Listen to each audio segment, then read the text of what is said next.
My sister said, "You don't deserve to attend my engagement party." I stayed silent, just smiled, then booked a trip to Hawaii. A week later, her big day collapsed, and my phone blew up with calls. "Hello everyone. Come on in and get comfortable. It's been a while since I've talked about this, but I think it's time. Some stories just need to be told, you know? My name is Leo, and my story starts on what should have been just another Tuesday in my Nashville office. The afternoon sun was slanting through the big windows, dust motes dancing in the light. I was an architect, and my desk was a controlled chaos of blueprints, swatches of fabric, and half-empty cups of coffee. For the last 3 months, my life had been consumed by one project, a project I'd poured my whole heart into. Not for a client, but for my little sister, Chloe. She was getting engaged, and I wanted to give her the world. As her big brother, that's all I'd ever wanted. And since my world was one of design and structure, I decided to give her the most beautifully designed engagement party Nashville had ever seen. I waived my fee, of course. This was family. I spent nights, long after my regular work was done, sketching 3D models of the rooftop venue we'd chosen. I pictured everything: the string lights twinkling against the city skyline, the scent of magnolias and roses from the floral arrangements I was designing with Brian Walsh, a florist I'd worked with for years. I wanted it to be perfect, a blend of rustic Tennessee charm and modern elegance. I remember tracing the lines of a custom-built sweetheart table on my screen, smiling to myself. I'd called in favors, getting Mr. Ortiz, the notoriously strict venue manager, to agree to let us hang a floral chandelier right over the dance floor. I'd spent hours on the phone with Mrs. Morgan from the catering company, debating the merits of mini hot chicken biscuits versus shrimp and grits shooters. Every detail, from the linen napkins to the font on the place cards, had my fingerprints all over it. I was tired, sure, but it was a happy tired. It was the exhaustion that comes from creating something beautiful for someone you love. That afternoon, I was just finalizing the lighting plan, making sure the glow would be warm and flattering as the sun went down. My phone buzzed on the desk beside a stack of invoices. I glanced at it, expecting a confirmation from a vendor, but it was a text from Chloe. My heart did a little flip, thinking maybe she was sending another excited message about the dress she'd chosen. I picked it up, a smile already on my face, and then I read the words, "Leo, Derek and I have talked. You don't really fit the vibe of the party. You don't deserve to be there." I read it once, then twice. The words didn't seem to connect in my brain. It felt like a language I didn't understand. The air in the room suddenly felt thin, hard to breathe. The buzzing of the fluorescent lights overhead seemed to grow louder, mocking. My stomach twisted into a tight, cold knot. My own sister, the one I was doing all this for, she just cut me out with a text message. Her words were so cold, so clinical. Not an ounce of warmth or regret. "You don't deserve to be there." Deserve? What did that even mean? I thought about the late nights, the money I'd spent out of my own pocket on deposits, the creative energy I'd poured into this thing. All of it, in her eyes, didn't even earn me a place at the table. My first instinct was to call her, to hear her say it out loud, to scream, to demand an answer. But as I stared at the screen, my hand shaking slightly, something else took over. A strange calmness washed over me. The hurt was still there, a sharp, physical ache in my chest, but underneath it, something else was forming. A quiet, steely resolve. I put the phone down on the desk, face down, as if to smother the words. I took a deep breath, looked at the beautiful design on my computer screen, her beautiful design, and a slow, deliberate smile spread across my face. It wasn't a happy smile. It was the smile of a man who had just been handed a declaration of war he never wanted, but one he was damn well going to finish. Plan was taking shape. A plan that didn't involve begging for a seat at her precious party. No, my plan involved a plane ticket to the farthest place I could think of. A place with sand and sun and an ocean big enough to swallow all this bitterness. And I knew, with a certainty that chilled me to the bone, that when her perfect day fell to pieces, my phone would light up with calls I would have no intention of answering. But I'm getting ahead of myself. Let's go back to how it all unraveled. because believe me, it's a story you won't soon forget. After staring at the wall for what felt like an hour, I finally decided I couldn't just let that text message hang in the air. This had to be a mistake, a cruel joke, something. So my first call wasn't to Chloe. It was to my mom, Nancy. She was always the family mediator, the one who smoothed things over. I thought if anyone could make sense of this, it would be her. I found a quiet corner in the office, my heart pounding a nervous rhythm against my ribs. She picked up on the second ring. Leo, honey, how are you? I was just thinking about you. Is the seating chart finalized? Her cheerful, oblivious tone was like a slap in the face. I took a shaky breath. Mom, I just got a text from Chloe. There was a pause. It was just a split second, but it was long enough for me to know. She knew. Oh, she said, her voice a little too casual. What about, sweetie? She told me. She said I'm not invited to the party anymore. I said, the words feeling foreign and ugly in my mouth. She said I don't deserve to be there. The silence on the other end of the line stretched on. I could hear the faint sound of the television in her living room. When she finally spoke, her voice had lost its earlier warmth. It was replaced by a firm, almost chiding tone. Leo, you know how your sister gets. She's under a lot of stress. Planning a wedding is a huge deal. Derek's family is, well, they have high expectations. Stress? Mom, I'm the one planning the party. I've been working on this for 3 months. For free. To make it perfect for her. My voice was rising, and I fought to keep it steady. And we all appreciate that, honey, we really do, she said. But her words felt hollow. But sometimes you just have to be the bigger person. You're the big brother. Be tough. Don't make a fuss over every little thing. It's her special day. Let her have it the way she wants it. Be tough. Don't make a fuss. The condescension was breathtaking. She was dismissing my hurt, my work, my very presence, as a little thing. I felt a hot flash crawl up my neck. So you're okay with this? You're okay with your son being uninvited from his own sister's engagement party? I'm saying don't make it a bigger deal than it is, she said sharply. The family needs to be united right now, not fighting. Just let it go, Leo. For the family. I hung up without saying goodbye. My hand was gripping the phone so tightly my knuckles were white. For the family. The words echoed in my head. I felt utterly alone. It was clear I wasn't going to find any support there. So I did what I should have done in the first place. I called Chloe. I needed to hear it from her. She answered with a clipped, annoyed. What, Leo? I'm busy. I got your text, Chloe. I kept my voice level, professional, like I was talking to a difficult client. She sighed, a sound full of theatrical impatience. Look, I was hoping you'd be mature about this. It's not a big deal. It's not a big deal? I repeated, my voice dangerously quiet.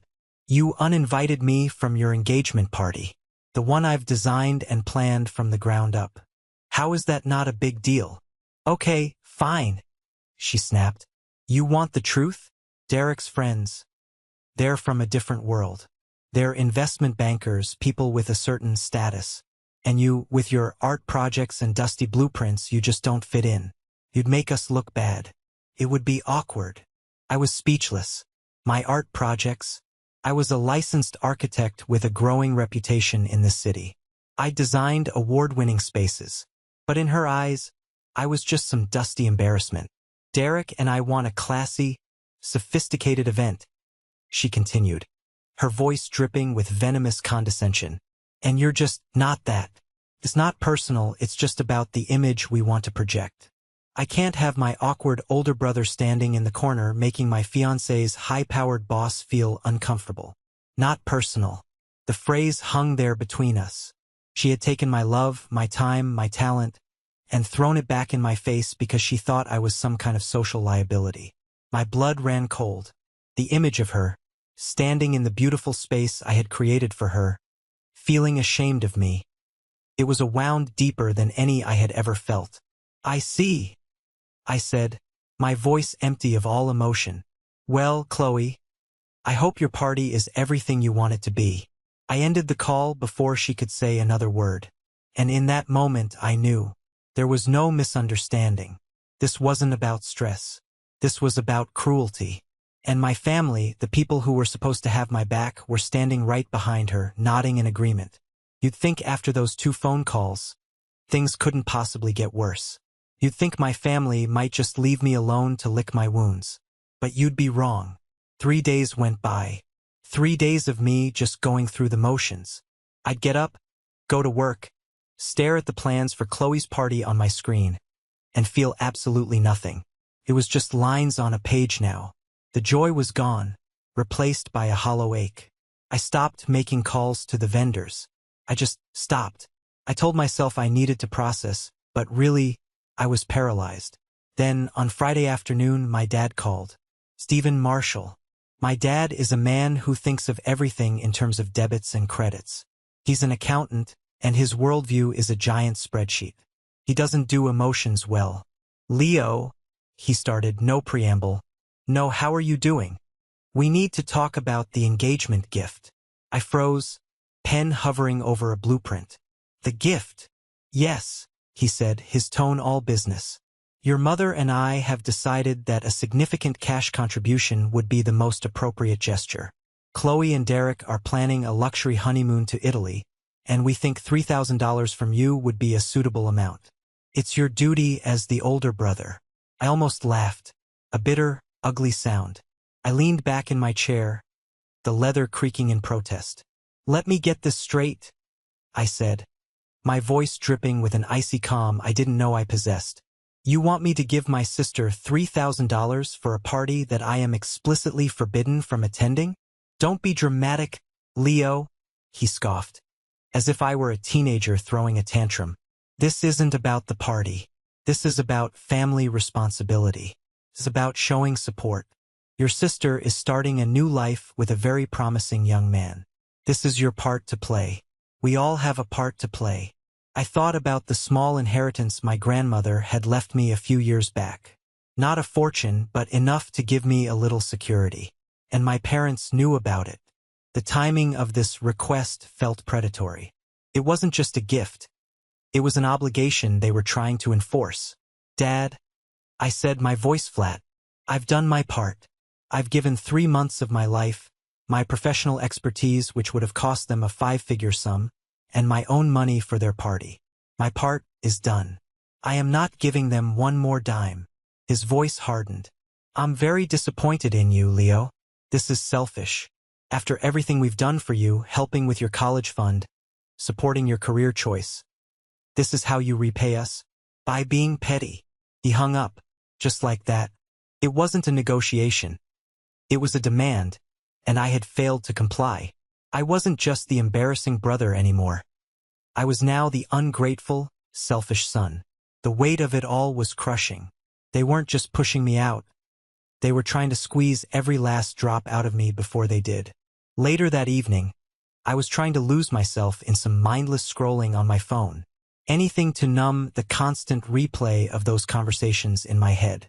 And that's when I saw it. A new Instagram post from my cousin, Brenda Reed. The photo was a group of them, all grinning, raising champagne glasses under the trendy neon lights of a bar called the Starlight Lounge. There was Chloe, looking radiant.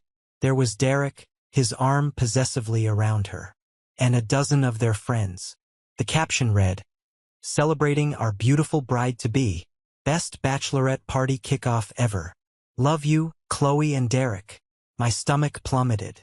Not only was I uninvited from the engagement party, I'd been erased from everything. Every celebration, every moment. The worst part? The Starlight Lounge. It was a new, exclusive rooftop bar that was nearly impossible to get into.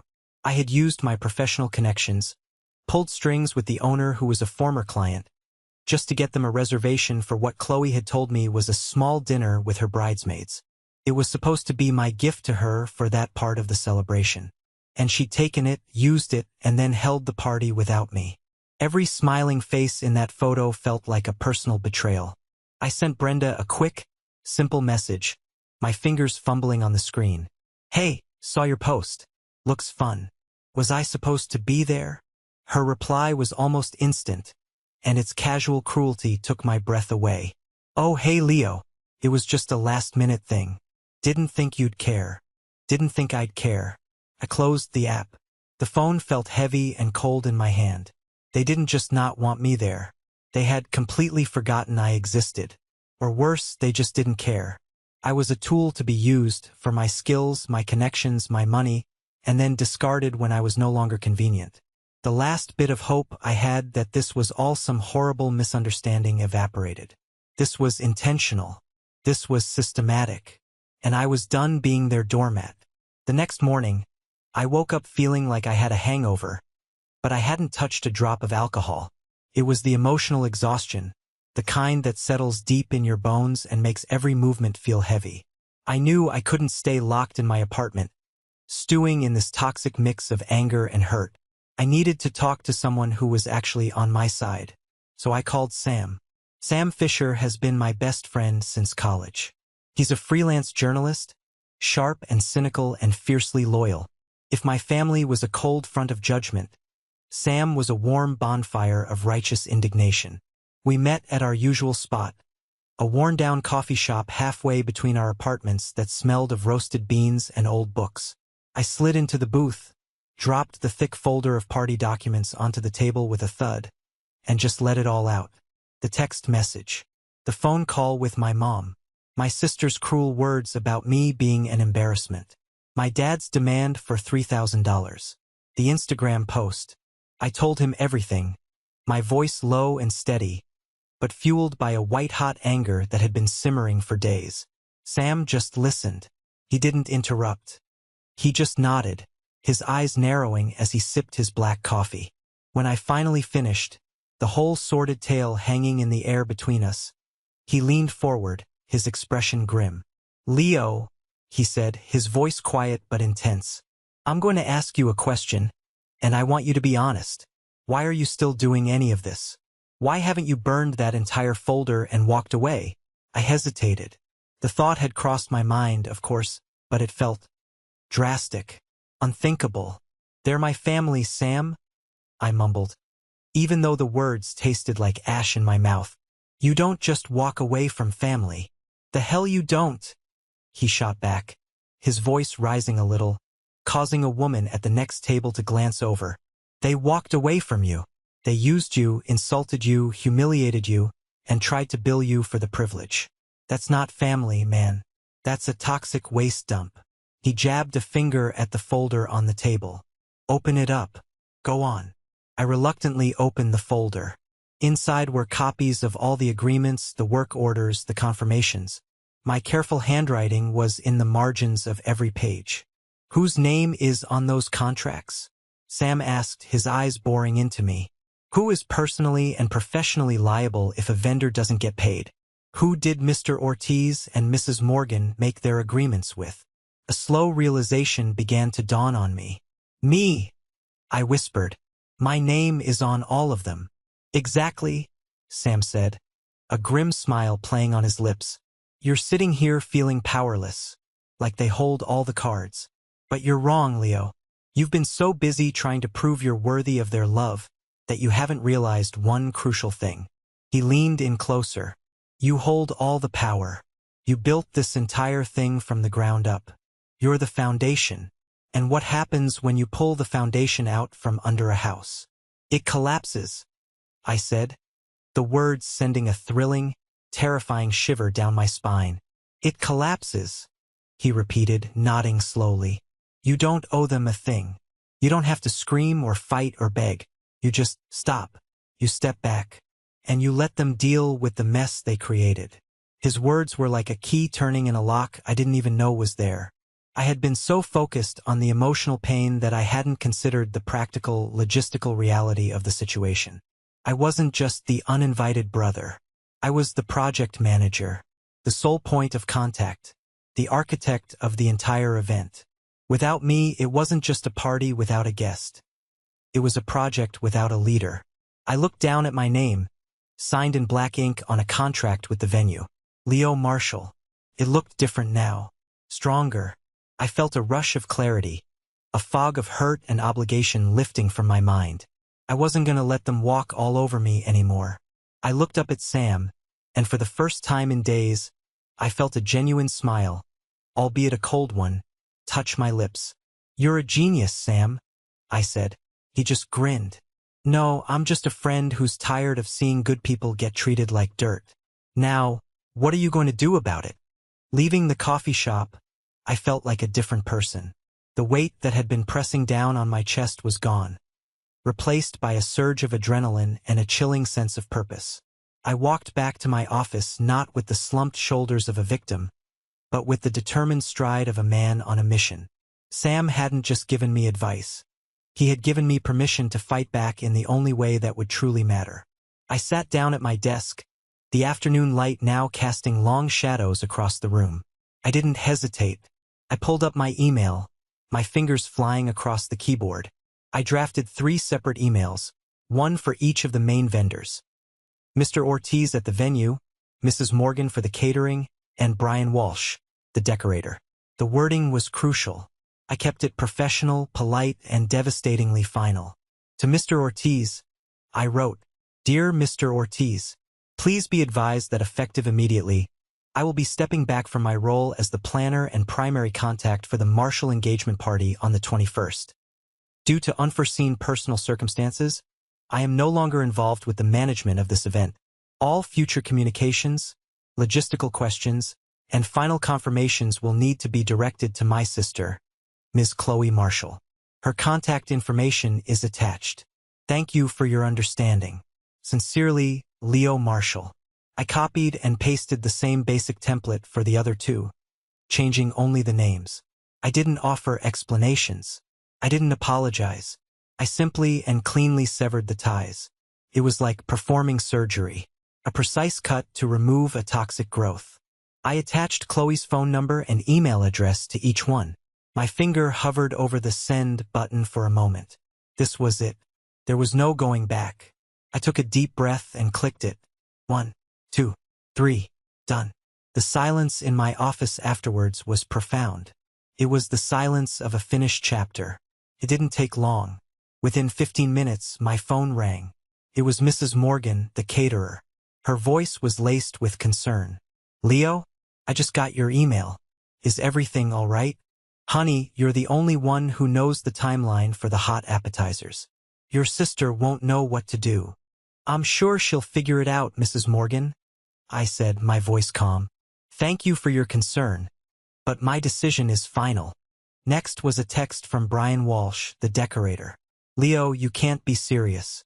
Who's going to supervise the floral arch installation? Your sister thought peonies grew in Tennessee in October." I didn't reply. The most telling response came from Mr. Ortiz. He was a man of few words, but his email was clear. "Mr. Marshall, your name is on the signed contract. You are the responsible party. I trust this will not become an issue." I replied simply, "Mr. Ortiz, I have fulfilled my design and planning obligations. The execution is now in the hands of the client. I have every confidence they will manage it." It was a bluff, of course. I had zero confidence. But my name on the contract was for the booking and the deposit, which I had already paid. The final payment and on-site management were now Chloe's problem. With the logistical time bomb set, I moved on to the final phase of my plan. I opened a new browser tab and typed, "Flights to Hawaii." The idea had been a fantasy, a fleeting thought of escape. Now it was going to be my reality. I wasn't just stepping back from their party. I was removing myself from the blast zone entirely. I found a direct flight from Nashville to Honolulu.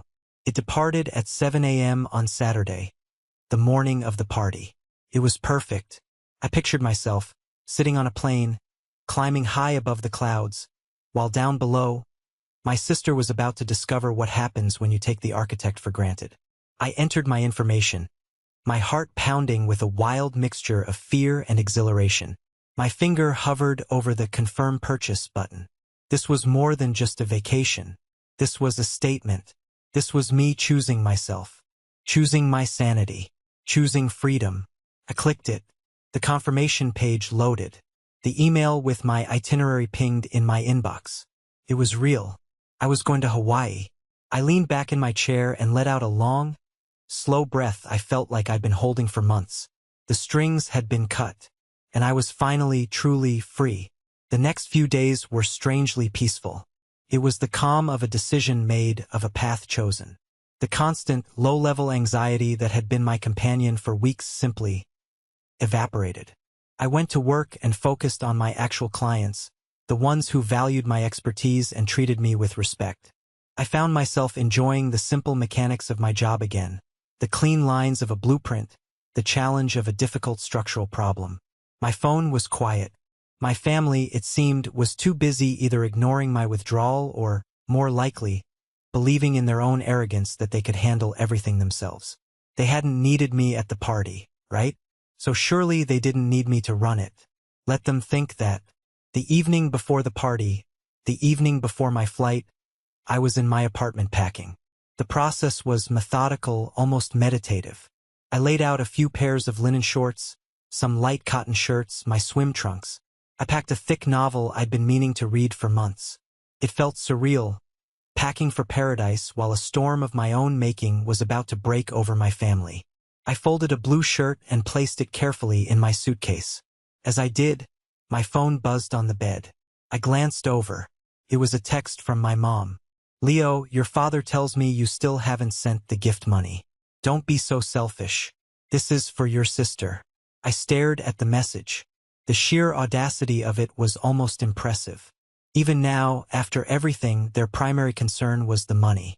Not my feelings, not my absence, just the check they felt they were owed.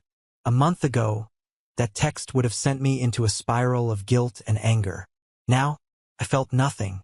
It was like reading a message meant for someone else. I picked up the phone, held my finger down on the message, and without a second thought, I deleted it. I didn't even bother to block her number yet. I wanted them to have a way to reach me when the panic set in. It was a cruel thought, maybe, but it felt like justice. I continued packing. I zipped up the suitcase, the sound decisive and final in the quiet apartment.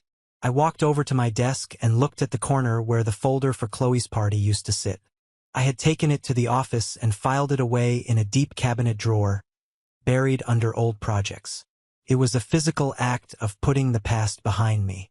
I stood by my window looking out at the Nashville skyline. The lights of the city were just starting to twinkle to life. Somewhere out there, on a rooftop I knew intimately, final preparations were supposedly underway for a party. I wondered what it looked like right now. Was it the elegant, magical space I had designed? Or was it already showing signs of neglect? I poured myself a small glass of bourbon, the amber liquid catching the light. I raised the glass to the window, a silent toast. It wasn't a toast to their failure, not really. It was a toast to my freedom, to choosing peace over toxic obligation, to the simple, profound act of walking away from people who don't see your worth. I took a sip. The bourbon was warm and smooth, and for the first time in a very long time, I felt a genuine sense of peace settle over me. The chaos would come tomorrow. The angry calls, the panic texts, the accusations. But they wouldn't find me. By the time their perfect world started to crumble, I would be 30,000 feet in the air, heading west towards the sunrise and a new beginning. And they would be left to stand in the ruins of a party they got, but a family they had so carelessly thrown away. Of course, I wasn't there to see the implosion myself. I pieced it all together later from a few sources. A very apologetic and very detailed email from Mr. Ortiz, a long, rambling voicemail from Mrs. Morgan, and a few juicy tidbits that Sam managed to pick up from mutual acquaintances. But as I sat on a beach in Waikiki a few days later, listening to the waves, this is the picture I put together of that disastrous Saturday evening. The chaos apparently started early.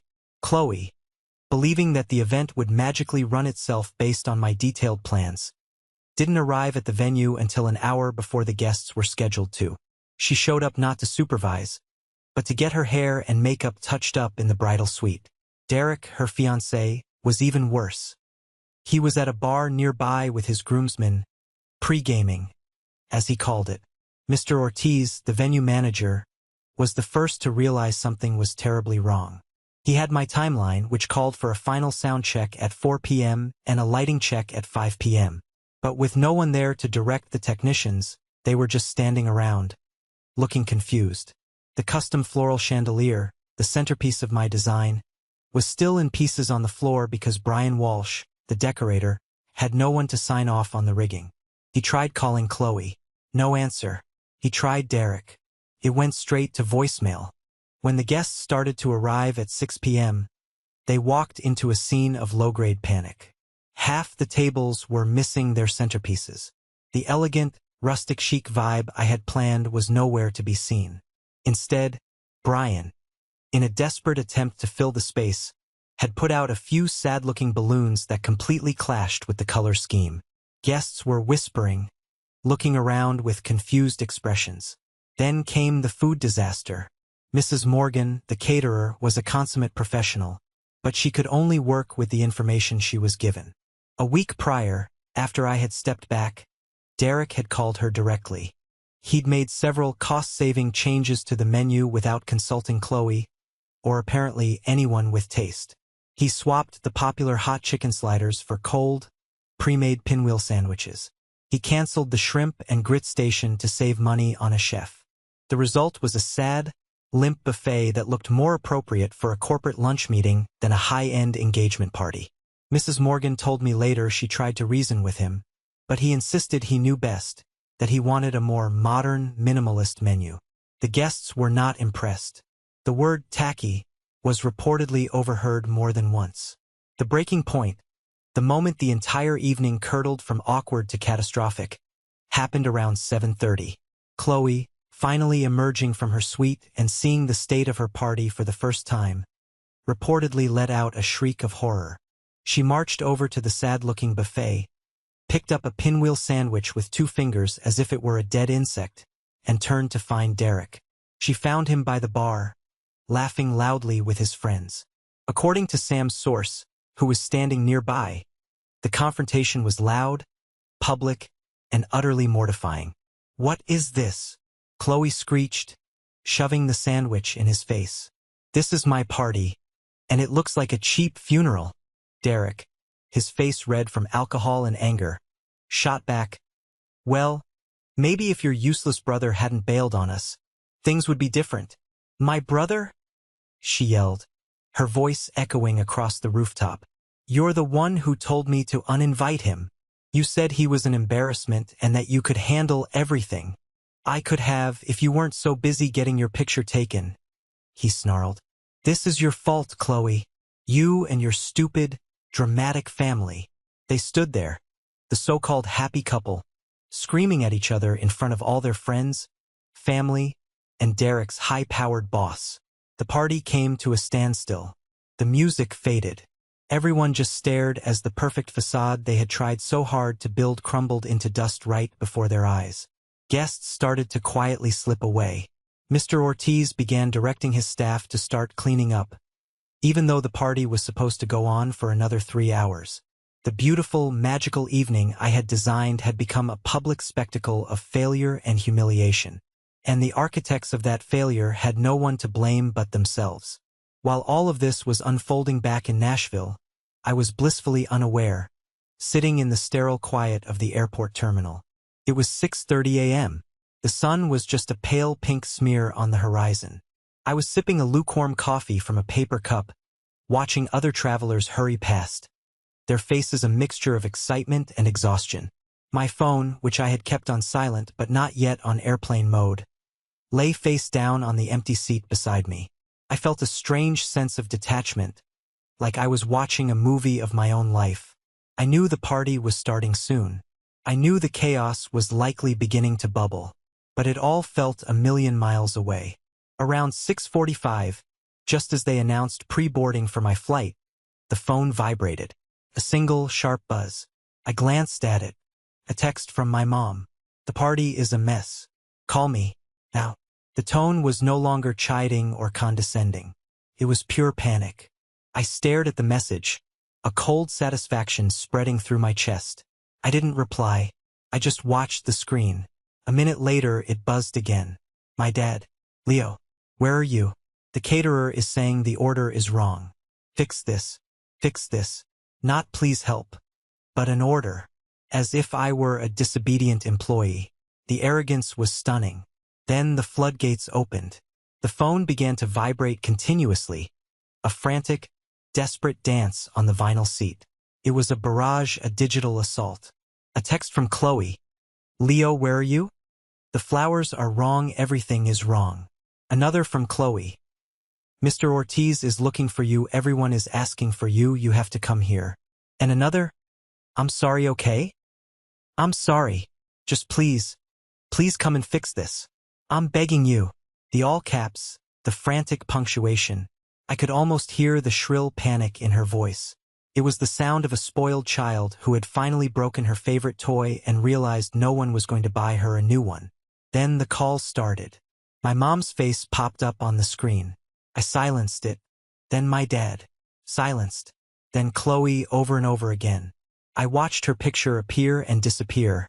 Her smile in the photo a bitter irony. She was probably standing in the middle of her nightmare, frantically jabbing at her phone, her perfectly manicured nails clicking on the screen. A string of texts from my dad came through in quick succession. This is your responsibility. You signed the contract. You are embarrassing this family. I am ordering you to get down here and salvage this situation. I had to laugh at that one. Ordering me. He had no idea I was sitting less than 50 feet from a gate that would take me thousands of miles away from his orders and his disappointment. The announcement for my boarding group came over the loudspeaker. I stood up, grabbing my carry-on bag. The phone was still vibrating, a constant, buzzing testament to their desperation. It was a symphony of consequences. As I walked towards the gate, one last text came through. It was from Chloe. You've ruined my life. I hate you. I stopped for a second, right before the gate agent. I looked down at the message. A week ago, those words would have shattered me. They would have felt like a mortal wound. But now, they were just words on a screen. The pathetic, last gasp tantrum of a person who was finally facing the fallout of her own cruelty. I didn't feel hatred back. I didn't feel anything at all. Just emptiness. The emptiness of a space where a family used to be. I looked up at the gate agent, handed her my boarding pass, and smiled. As I walked down the jet bridge, I took my phone out one last time. I powered it off completely. The screen went dark, and the frantic buzzing finally stopped. I was done. The show was over, and I was leaving the cleanup to them. Thank you for staying with me until now. Please show your support by liking this video and typing 1 in the comments below. It lets me know that you've given me a like and are here with me on this journey. Your encouragement is a huge source of motivation. Comment number 1 below and stay with me as I continue my story. Landing in Honolulu was like stepping into another world. The air was warm and thick with the smell of salt and flowers. As I took the shuttle to my hotel in Waikiki, I kept my phone off. I didn't want to know what was happening back in Nashville. That was the old world. This was the new one. For 3 days, I lived in a state of blissful ignorance. I checked into a small hotel with a balcony overlooking the impossibly blue Pacific. I spent my mornings walking on the beach, letting the warm water wash over my ankles, feeling the tension of the last few months literally dissolve into the ocean. I ate poke bowls from a food truck, read my book under the shade of a palm tree, and just breathed. For the first time in a long time, I wasn't an architect, a son, or a brother. I was just Leo, and it was wonderful. I started to feel the anger and hurt scab over. It wasn't gone, but it was manageable. I thought, okay, this is it. I've survived. I've made my point. Now I can just heal and move on. But my family, I would soon learn, was not done with me yet. On the 4th day, I was sitting on my balcony, watching the surfers ride the waves, when I finally decided to turn my phone back on. I was expecting a flood of angry voicemails and texts. I was prepared for that. What I wasn't prepared for was the message from Sam. It wasn't a text. It was a screenshot of a post from a Facebook group called Nashville Community Forum. The post was from my sister, Chloe. My blood ran cold as I read it. Her profile picture showed her looking sad and demure. The post itself was a masterpiece of manipulation and outright lies. I need to share a very painful story as a warning to others in our community, she began. As many of you know, My fiancé and I recently had our engagement party. Unfortunately, the event was sabotaged from the inside by my own brother, Leo Marshall of Marshall Designs. For months, we believed he was helping us, but it seems he was suffering from a severe mental health crisis, fueled by jealousy over my happiness. He deliberately messed up orders, gave vendors the wrong information, and then disappeared on the day of the event to watch it all burn down. It was a malicious and calculated act that has left my family heartbroken and my professional reputation in tatters. I'm sharing this because I don't want another family to go through what we have. Please be cautious when dealing with him. We are praying he gets the help he so desperately needs. I had to read it 3 times to fully absorb the venom. Sabotaged? Mental health crisis? Jealousy? She had taken the disaster she created and twisted it, painting me as an unstable, vindictive monster and herself as the poor, innocent victim. My hands started shaking. This wasn't just a family squabble anymore. She had used my full name, my business name. She had posted this in a community forum with over 50,000 members. This was a public execution of my character and my career. I scrolled through the comments, my stomach churning. There were hundreds of them. So sorry you went through this, Chloe. Sending prayers. What a monster. I'll be sure to never use Marshall Designs. Thank you for your bravery in sharing this. I hope your brother gets locked up. It was a witch hunt, and I was the witch. She had taken my quiet act of self-preservation and turned it into a public smear campaign. The peaceful bubble I had built around myself in Hawaii burst instantly. The anger came roaring back, hotter and more intense than before. This was no longer just about a party. This was about my livelihood, my reputation, my future. She wasn't content with just pushing me out. She was trying to burn my entire world to the ground. My phone buzzed again. It was an email. The subject line read, "Cancellation of consultation." It was from a potential new client, a big one I had been excited about. The email was short and cold. "Mr. Marshall, in light of some disturbing information that has recently come to our attention regarding your professional conduct, we will be canceling our upcoming meeting. We wish you the best." The best. I felt a wave of nausea. She was actually succeeding. Her lies were spreading, and the damage was already being done. The paradise around me, the blue sky, the gentle waves, the warm breeze, suddenly felt like a cage. I was thousands of miles away, completely powerless, while my sister was systematically destroying my life. My first instinct was pure, unadulterated panic. I wanted to fly back to Nashville immediately, to stand in that forum and scream the truth. But I knew that would only make me look more unhinged, playing right into Chloe's narrative. I felt trapped, my reputation being shredded by lies while I sat helpless on an island. My hands were shaking so hard I could barely dial, but I managed to call the one person I knew would be in my corner. "Sam," I said, my voice cracking as soon as he answered. "You're not going to believe what she's done." "I've seen it, Leo," he said, his voice grim and steady. "I've been watching it all day. Don't respond. Don't engage. Don't do anything until you talk to me. This is what she wants.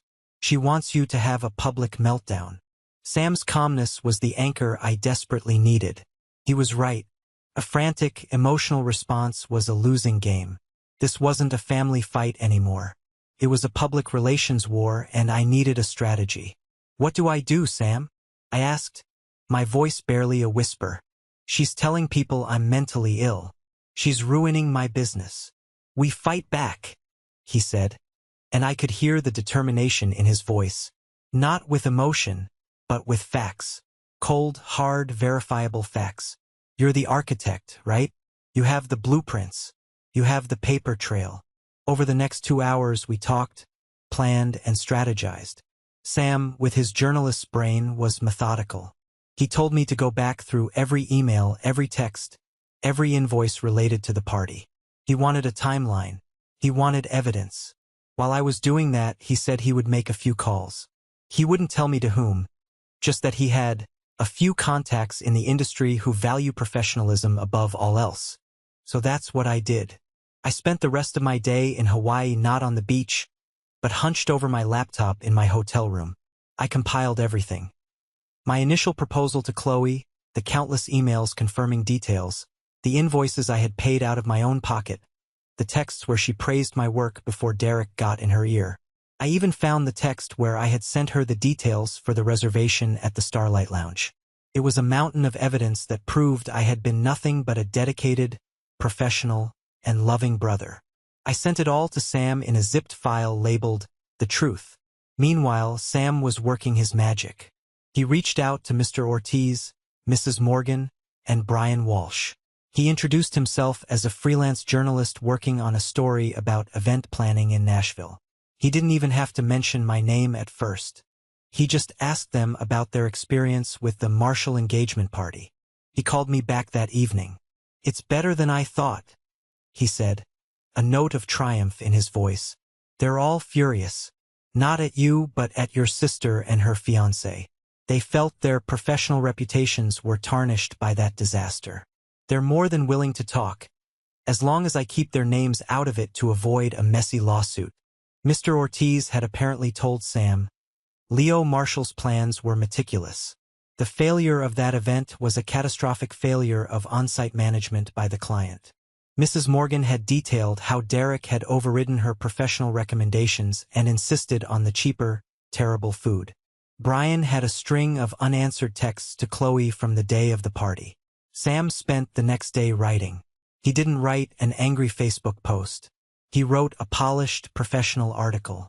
He laid out the story piece by piece, not as a messy family drama, but as a case study in professional integrity versus client negligence. He used my evidence, the emails, the timelines, and interwove it with the anonymous, damning testimony from the vendors. He painted a picture of a dedicated professional who was thrown under the bus by a narcissistic client. The headline was a work of art, Nashville Event Disaster. How a planner's vision was derailed by his own family. He sent me the draft. Reading it, I felt a surge of hope. It was my truth, told in a way that was undeniable. We even had a friend of ours who was a lawyer give it a quick read to make sure we weren't opening ourselves up to any liability. He gave it the green light. "Are you ready?" Sam asked me over the phone. "Do it," I said, my voice steady for the first time in days. "Let's burn her lies to the ground." Sam published the article on a popular local news blog he freelanced for. And then we waited. The article landed like a bomb. It spread through the Nashville social scene faster than gossip at a hair salon. Sam had posted the link directly in the comments section of Chloe's original post in the Nashville Community Forum. The effect was immediate and devastating for her. Suddenly, the narrative flipped. The tide of public sympathy, which had been so strongly in her favor, turned against her with a vengeance. People started dissecting her original post, pointing out the manipulative language. The anonymous quotes from the highly respected Nashville vendors were the killing blow. Her story about a mentally unstable brother sabotaging her party fell apart under the weight of hard evidence. The comments on her post turned from sympathetic to vicious. "Wow, so you stiffed your brother and then tried to ruin his career? Classy. I was at that party. It was a disaster. Now I know why. Shame on you, Chloe Marshall. This is character assassination. I hope your brother sues you for defamation." By the time I flew back to Nashville a few days later, the digital war was over, and Chloe had lost spectacularly. The first thing I did was have my lawyer friend send her a cease and desist letter regarding her defamatory statements. Her post was deleted within the hour. But the real-world consequences were just beginning to unfold. Sam kept me updated. The first domino to fall was the engagement itself. Apparently, the public humiliation was the final straw for Derek. The screaming match at the party had exposed the cracks in their relationship, but my counteroffensive had shattered it completely. He was a man obsessed with image and status, and Chloe had just become a social pariah. He called it off, telling mutual friends that he couldn't be associated with that kind of drama. The second domino was even more satisfying. Derek's family, who were as image-conscious as he was, were horrified by the whole affair. They had apparently been planning to invest a significant amount of money into a boutique clothing business Chloe wanted to start. After the article came out and their son broke off the engagement, they pulled their funding completely. Her dream of becoming a business owner, bankrolled by her fiancé's wealthy parents, went up in smoke. My own family tried to do damage control, but it was too late. My mother called me, leaving a rambling, tearful voicemail.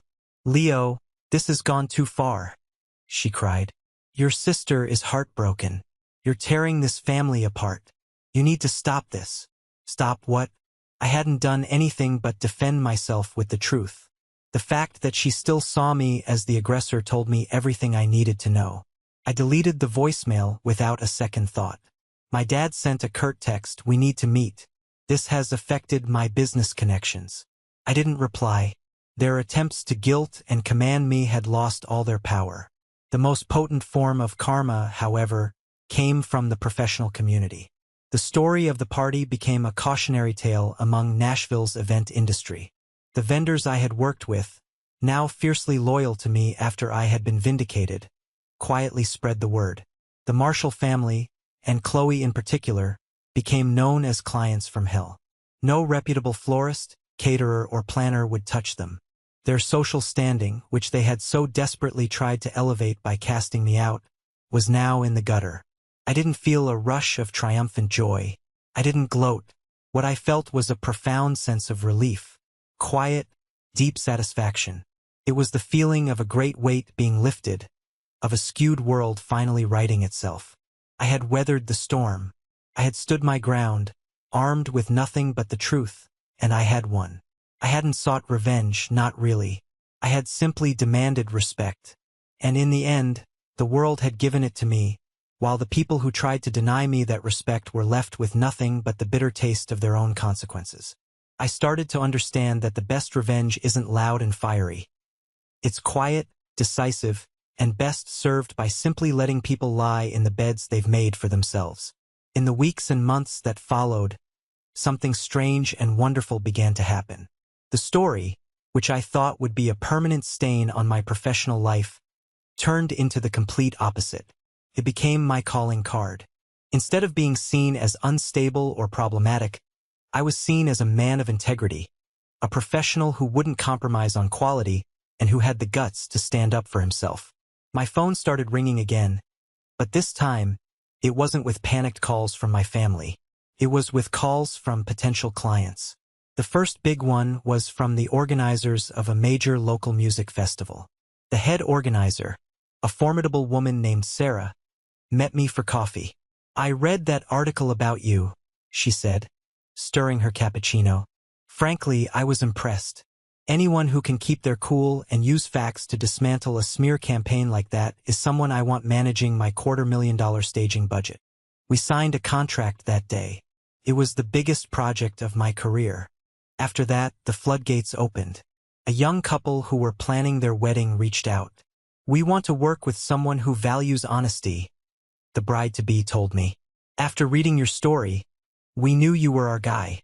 A tech company hired me to design their new corporate headquarters, not just for my architectural skills, but because, as the CEO put it, we value people with a strong backbone. My pain had been forged into a new kind of professional armor. It had become a testament to my character. I realized I had a choice. I could let the betrayal define me and make me bitter, or I could use it as a foundation to build something new, something better. I chose to build.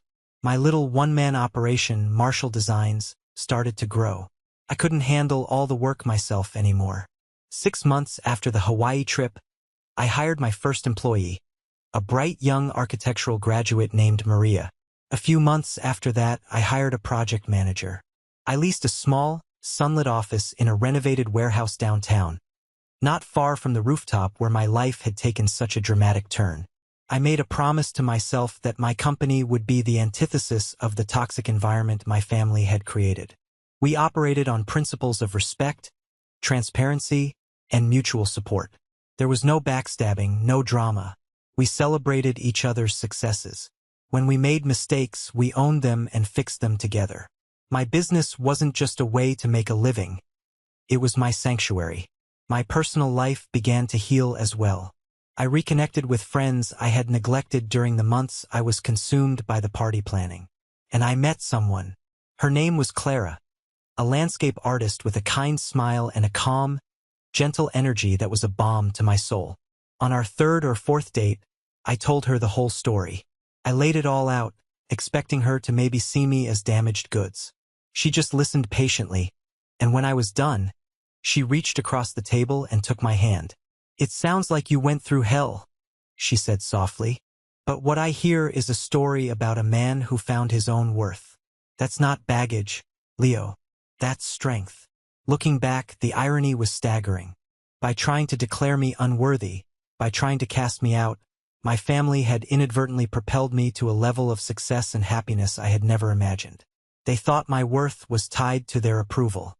But by setting me free from that need, they had allowed me to discover my own value. I was building a new empire, a professional one built on integrity, and a personal one built on genuine love and respect. And in this new empire, I was the king, and the ghosts of my past were not even allowed at the gates. About a year passed, a year of hard work, healing, and quiet, steady happiness. My firm had just won a prestigious local design award for the music festival staging. My relationship with Clara was the most stable and loving partnership I had ever known. Life was good. It was more than good. It was peaceful. I had completely cut off contact with my parents and sister. Their numbers were blocked. Their letters returned unopened. They were a chapter of my life that was firmly, irrevocably closed. One sunny afternoon, I was on site at our newest project, a sleek, modern boutique hotel being built in the heart of the city. It was a career-defining project, the kind of thing I used to dream about while sketching in my college dorm room. I was standing on what would be the fifth-floor terrace, discussing a structural detail with the foreman, the city of Nashville sprawling out below us. As I gestured towards a support beam, my gaze drifted down to the street below, and that's when I saw her. It was Chloe. I almost didn't recognize her at first. The confident, immaculately dressed social climber was gone. In her place was a woman who looked tired. Her hair was pulled back in a messy ponytail. She was wearing a drab, ill-fitting uniform for a nearby cafe, the kind of place that churns out coffee for office workers. She was carrying a heavy-looking trash bag out to the dumpster in the alleyway.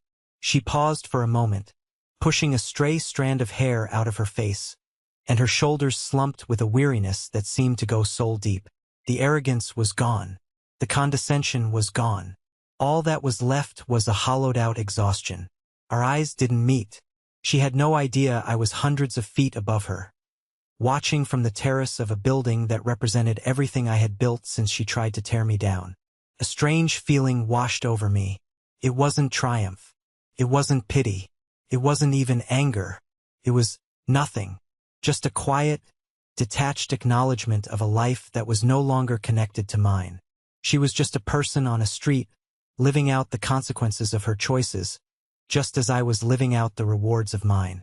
The foreman asked me a question, and I turned away from the window, back to my blueprints, back to my life. I didn't give her a second glance. The sighting wasn't a dramatic climax. There was no confrontation, no final, cutting words. And in its own way, that was the most powerful ending of all. Her fate, her struggles, her unhappiness. They no longer had any emotional hold on me. She had become irrelevant.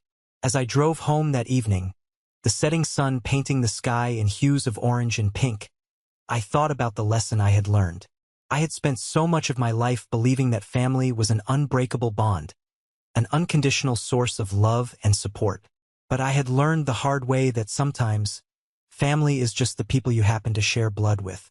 The real bonds, the ones that matter, are the ones built on respect, on kindness, on mutual appreciation. I had tried so hard to be the perfect brother, the perfect son. But the real victory wasn't in getting revenge. It was in the moment I stopped trying to earn their love and started giving myself my own respect. That's the foundation I built my new life on. And unlike the party I designed for my sister, this was one structure that would never, ever collapse. Thank you all so much for listening to my story. It's not an easy one to tell, but sharing it helps.